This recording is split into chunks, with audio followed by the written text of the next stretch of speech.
Bonjour. Alors aujourd'hui, nous allons voir ensemble comment utiliser la notion de multiples communs pour déterminer quand deux événements se réalisent ensemble. Supposons que l'on ait un premier événement, événement 1, qui se réalise toutes les 4 heures. Cela pourrait être par exemple nourrir un bébé. Et que l'on ait un deuxième événement, événement 2, qui va se réaliser lui toutes les 10 heures. Par exemple, prendre sa température.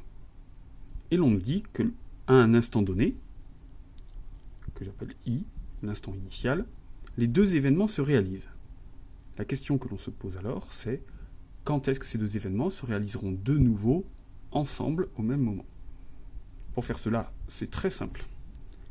Je vais faire la liste de tous les moments où l'événement 1 se réalise.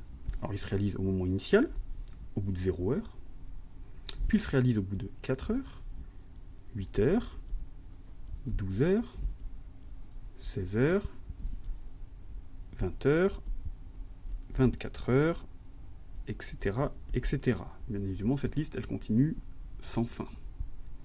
Je vais faire la même chose à partir de l'événement 2. Alors l'événement 2, lui, se réalise également à 0 heure, au tout départ, puis il se réalise au bout de 10 heures, au bout de 20 heures, au bout de 30 heures, etc. Même chose, cela n'a pas de fin. Par contre là, je peux constater quelque chose. Je vois que l'événement 1 se réalise à 20 heures, tout comme l'événement 2. Je sais donc qu'au bout de 20 heures, l'événement 1 et l'événement 2 vont de nouveau se réaliser en même temps. De plus, je peux déduire quelque chose également. Initialement, les deux se réalisent, et au bout de 20 heures, les deux se réalisent. Cette deuxième réalisation, on peut le voir de nouveau comme un événement initial.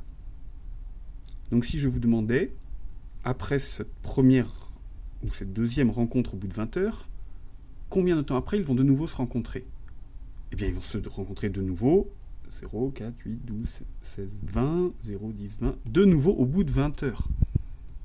Donc je peux déduire qu'ils vont se rencontrer toutes les 20 heures. Et donc, l'événement suivant sera 40, puis 60, puis 80, etc.